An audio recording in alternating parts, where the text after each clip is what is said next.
একটা চার্চ আর একটা ক্যাথিড্রালের মধ্যে তফাৎ কি? এগুলো হচ্ছে কি বলা যায়, একটা অ্যাডমিনিস্ট্রেটিভ হায়ারার্কির মতো। সব থেকে তলায় রয়েছে চ্যাপেল, চ্যাপেলের ওপরে রয়েছে চার্চ, আর একটা এলাকার সব থেকে বড় চার্চ যেটা সেই এলাকার সমস্ত অন্য চার্চগুলোকে নিয়ন্ত্রণ করে, সেই চার্চকে বলা হয় ক্যাথিড্রাল। কলকাতায় যদি আপনি প্রটেস্ট্যান্ট হন তাহলে আপনার জন্য ক্যাথিড্রাল হচ্ছে সেন্ট পলস, কিন্তু আপনি যদি রোমান ক্যাথলিক হন তাহলে আপনার জন্য ক্যাথিড্রাল হচ্ছে ক্যানিং স্ট্রিট এর কাছের পর্তুগিজ চার্চ। পর্তুগিজরা কিন্তু আমাদের বেঙ্গলে ইংরেজদের অনেক আগেই এসেছিল এবং এসে তারা এখানে সেটেল করে, ব্যবসা বাণিজ্য শুরু করে এবং ভারতীয়দের বিয়ে করা শুরু করে। তো এই পর্তুগিজ বাবা আর বাঙালি মা, কিংবা উল্টোটাও হয়তো হয়েছিল, আমি জানি না, এদের সন্তানদের ইংরেজরা খুব একটা ভালো চোখে দেখতো না। এদের কিছু জায়গা দেওয়া হয়েছিল থাকার জন্য কলকাতার কাছে, সাধারণত নদীর ধারে। সেই সময় একমাত্র এরাই ওই মুরগি প্রতিপালন করার ব্যবসাটা করত, আর তার ফলে এরা যে জায়গাটায় থাকতো এবং যেখানে মুরগি বিক্রি হতো সেই জায়গাটার নাম হয়ে গিয়েছিল মুরগিঘাটা।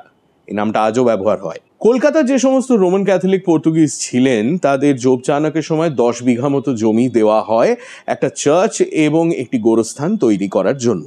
কিন্তু তার কয়েক বছর পরে ইস্ট ইন্ডিয়া কোম্পানির গভর্নর জন গোল্ডসবোরো দেখেন যে ইস্ট ইন্ডিয়া কোম্পানির মানুষজন, যাদের চার্চ অফ ইংল্যান্ড হওয়ার কথা, তারা পটাপট কনভার্ট করে রোমান ক্যাথলিক হয়ে যাচ্ছে এবং বাঙালিদের বিয়ে করা শুরু করেছে। তো তার ফলে তিনি তাদের কলকাতা থেকে বিতাড়িত করেন। তিনি মারা যাওয়ার পর পর্তুগিজরা আবার ফিরে আসে, কিন্তু তাদের চার্চ আবার হাতছাড়া হয়ে যায় 1756 সাল এর পরে। 1756 সালে কলকাতায় ইংরেজদের চার্চ ছিল সেন্ট অ্যানস, যেটা ছিল আজ যেখানে রাইটার্স বিল্ডিং, রাফলি সেখানে। সিরাজউদ্দৌলা যখন কলকাতা আক্রমণ করেন সেই চার্চ সম্পূর্ণভাবে ধ্বংস হয়ে যায়। তো ইংরেজরা তার পরের বছর যখন ফিরে এলো, ক্লাইভ, ওয়াটসন ইত্যাদি ইত্যাদি, সে লম্বা গল্প, তারা কি করলো, ফিরে এসে দেখলো ও চার্চ নেই, ওই তো পর্তুগিজ চার্চটা আছে না, দাও পর্তুগিজগুলোকে ঘাট ধরে বার করে আমরা ওদের চার্চে সার্ভিস করবো।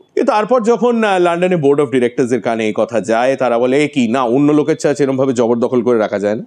তো পর্তুগিজদের আলটিমেটলি তাদের চার্চ ফেরত দেওয়া হয়। চার্চটার এক্সপ্যানশন হয়েছে ওভার দ্য ইয়ার্স এবং তার ফলে বেশ কিছু কবর যেখানে ছিল সেখানে এখন চার্চের দেওয়াল রয়েছে। তার মধ্যে একটি ইন্টারেস্টিং কবর হচ্ছে এই ভদ্র মহিলা, এবং এই ফলক বলছে যে এই ভদ্রমহিলা নাকি is one of the survivors of the black hole of Calcutta. অন্ধকূপ হত্যাকাণ্ডের নাকি ইনি সার্ভাইভার। এইবার আমি বুঝতে পারছি কমেন্ট সেকশনে কি নিয়ে মারামারি হতে চলেছে, তবে এটা ছিল পর্তুগিজ চার্চের গল্প। অন্ধকূপ হত্যাকাণ্ড নিয়ে অন্য একদিন কথা হবে। ডিসেম্বর মাসে কথা হবে কলকাতার ঐতিহাসিক সমস্ত চার্চ নিয়ে, এবং সেই সব গল্প শুনতে হলে ইনস্টাগ্রামে ফলো করুন আর ইউটিউবে সাবস্ক্রাইব করুন টু হাফ প্যান্ট হিস্ট্রি।